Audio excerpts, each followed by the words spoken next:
देवरे सर, आपके जाते ही दिशा का आधे घंटे में फोन आया खबर देने के लिए। तब से आपका फोन ट्राई कर रहा हूं लेकिन फोन नॉट रीचेबल आ रहा है। हाँ हाँ, दोनों ही कमिश्नर ऑफिस में ही बैठे हैं। कमिश्नर साहब के साथ मैंने खुद सब बात की है। मैं पूरी तरह से निर्दोष साबित हो जाऊंगा, ऐसे सारे सबूत हाथ लगे हैं, ऐसा वो बोले। हाँ, विशाल को दे दी मैंने खबर, खुश हो गया वो। आज उसके मन्नत की आखिरी रात है, कल से सब कुछ ठीक हो जाएगा ऐसा कहा उसने।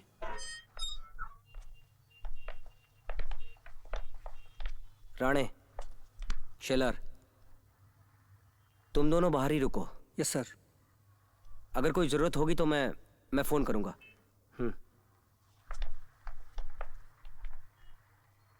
मेरे खिलाफ की गई साजिश का पर्दाफाश होने के लिए पूरे 5 साल लग गए। साहूकार के यहां रखा गिरवी घर हासिल करने के लिए 25 साल लग गए। देवरे सर, ये सच है, हर बात एक सही समय पर ही होती है। हाँ हाँ हाँ, कल मिलते हैं। ठीक है, नमस्ते। अरे सर। सावंत, तुम आओ आओ। हमारी बहू ने उस अन्ना चाफेकर का पर्दाफाश कर दिया।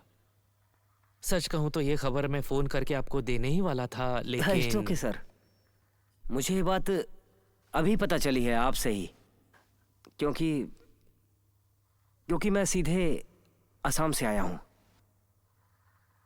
अरे हाँ, मैं तो भूल ही गया। सावंत, क्या निष्कर्ष निकला है आपकी तहकीकात से? क्या हुआ सावंत, कुछ बोल क्यों नहीं रहे? विशाल के हाथों से कोई गुनाह हो गया क्या? सर, सब बहुत अजीब हो गया है। कैसे कहूं, क्या कहूं, कुछ समझ नहीं आ रहा है। सर, मुझे तुरंत विशाल से बात करनी होगी, क्योंकि उसी से मुझे सारी बातें समझनी होंगी सर। उसके बगैर मैं आपको कुछ नहीं बता सकता। उसकी मन्नत है, लेकिन कोई बात नहीं, मैं तुम्हें उसे मिलवाता हूं। पर एक शर्त याद रखना, मेरे बच्चे के हाथों से कोई भी गुनाह हुआ हो, फिर भी तुम उसे अरेस्ट नहीं करोगे। अरेस्ट?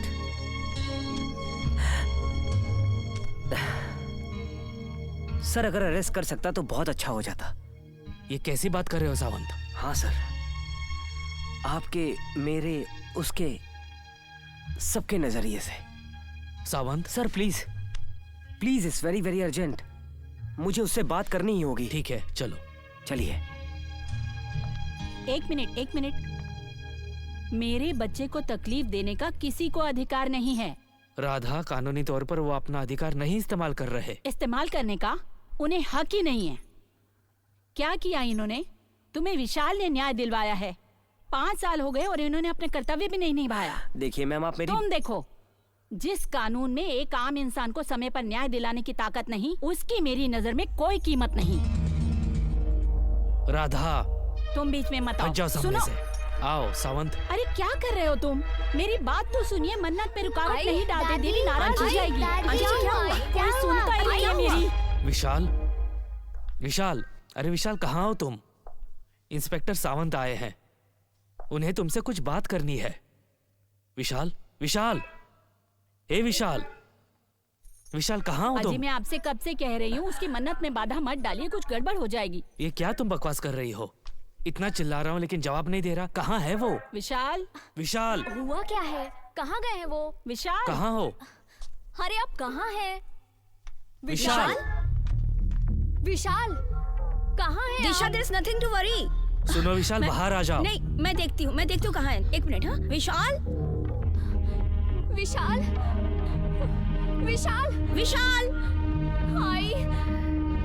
हाई स्टूडियो में सब जगह ढूंढ लिया पर वो कहीं नहीं है।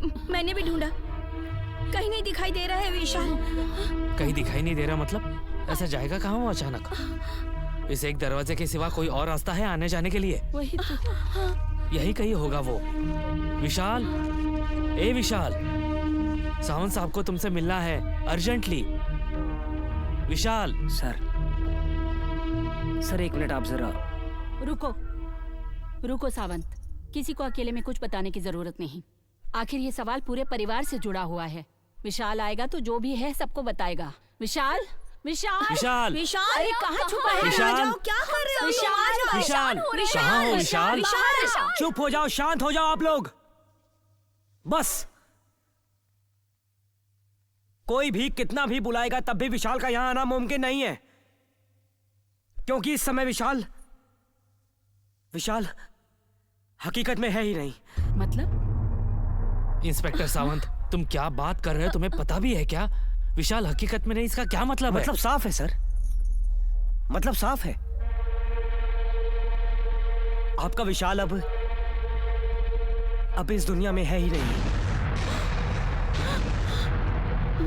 क्या? असम के पहाड़ी इलाके में फोटोग्राफी करते वक्त एक गहरी खाई में गिरकर उसकी मौत हो गई सर। नहीं, अरे आप ये क्या कह रहे हैं? आपको पता भी है? आई, इन्हें कुछ कहिए ना। क्या कह रहे हो तुम? मैं बुलाती हूँ। विशाल, कहाँ छुपे हुए हैं आप? विशाल, क्या कहूँ सर, क्या कहूँ और कैसे कहूँ? आपके कहने पर मैं आसाम चला गया। आपके पीछे पड़ी इन मुसीबतों का अंत हो, यही इरादा मेरे मन में था। पर वहां जाकर मुझे क्या हासिल हुआ? विशाल की मौत। क्या? सर, विशाल के शरीर के जो अवशेष मुझे मिले वो सब लेकर के मैं प्रयोगशाला गया, उसकी जांच की, पूरी तरह से जांच की, 1 बार 2 बार 3 बार। पर आखिर में सिर्फ एक जवाब सामने आया। ये मरा हुआ आदमी विशाल देशमुख है। विशाल देशमुख है। नहीं, झूठ बोल रहे हैं। आई, झूठ बोल रहे हैं ये। पिछले 20 दिनों से इस घर में रहने वाले मेरे बच्चे को तुम मरा हुआ घोषित कर रहे हो? शर्म नहीं आती तुम्हें? किस बिना पर? हाँ, हर बात में सबूत ढूंढने वाले तुम लोग। दो ना मेरे बेटे की मौत का सबूत। देख क्या रहे हो? दो।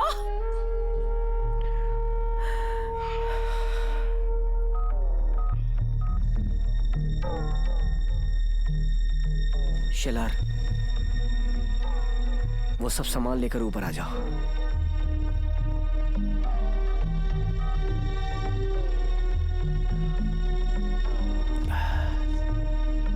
ये विशाल की बॉडी की केमिकल एनालिसिस रिपोर्ट।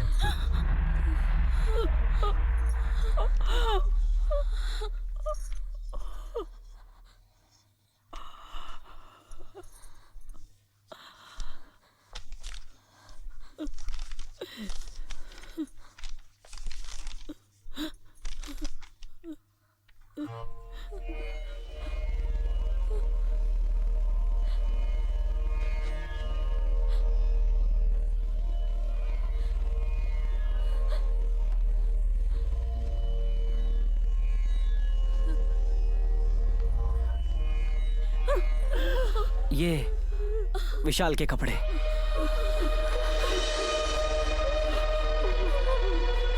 हाय, ये विशाल के कपड़े। ये विशाल के कपड़े। ये कैसे मुमकिन है? हाय, ये क्या है?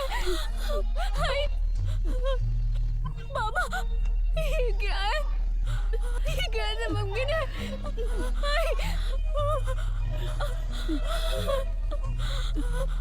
लेकिन 2 चीजें बिल्कुल सही सलामत है। एक तो ये कैमरा,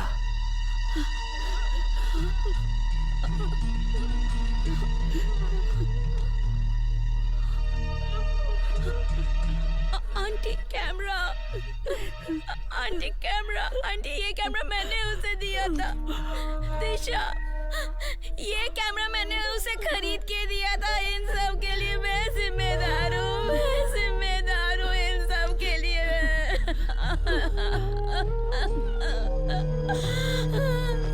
और ये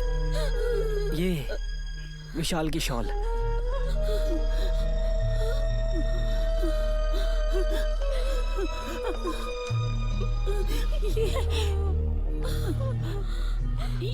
ये शाल विशाल पहनता था। ये शॉल इनके पास कैसे आई? विशाल तो फिर 20 दिन यहाँ कौन था? ये कैसे हो सकता है? ये विशाल है आई।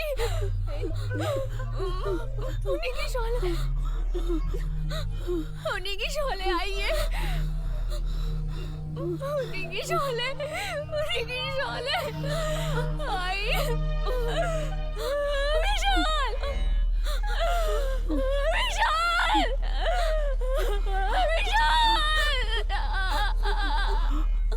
दिशा प्लीज, दिशा। मम्मी।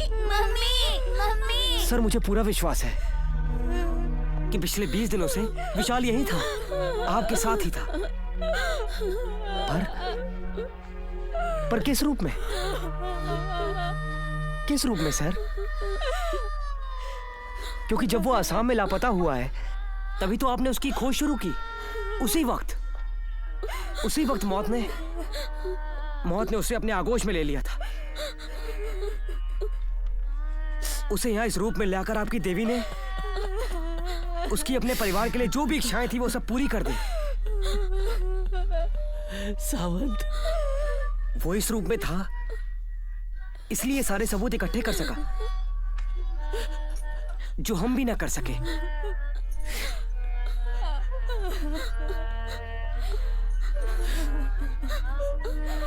मेरा विशाल।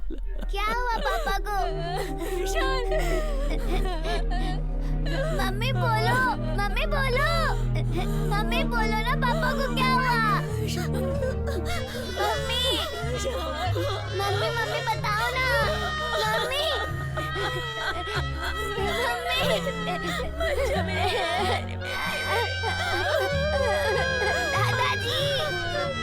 दादाजी पापा को क्या हुआ बताइए।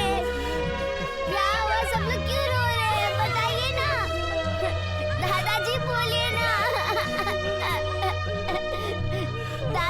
दादी बोलिए ना, मेरे पापा को क्या हुआ? बोलिए ना।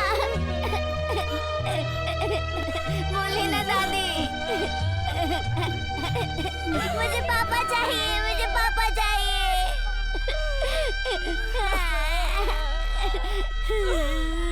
पापा। विशाल तुम कहाँ हो? बोलते क्यों नहीं?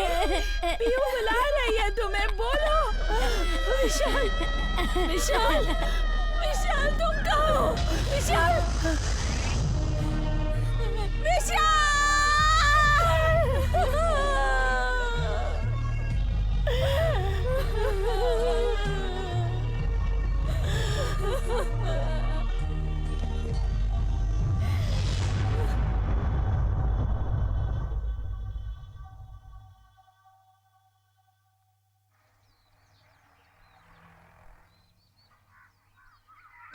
जो भी कुछ अच्छा बुरा हुआ उसकी वजह विशाल की कला।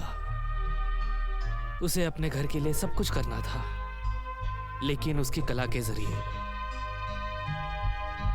आज सबको उसका एहसास हो रहा है। लेकिन क्या फायदा, अब सारी खुशियां लौट आई है।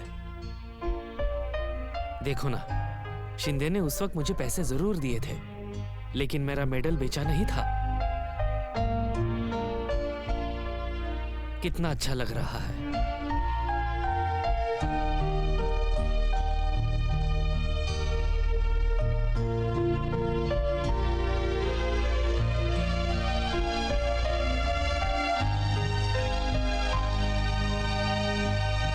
आलिशा ने प्रियंका के भविष्य की पूरी जिम्मेदारी ली है और दिशा को खुद के कंपनी में पार्टनर बनाया है। परिवार को खुद का घर मिल गया है और मुझे मेरी प्रतिष्ठा। सारी खुशियां लौट आई है, लेकिन मेरा विशाल, क्या वो लौट आएगा क्या अपने खुद के घर में?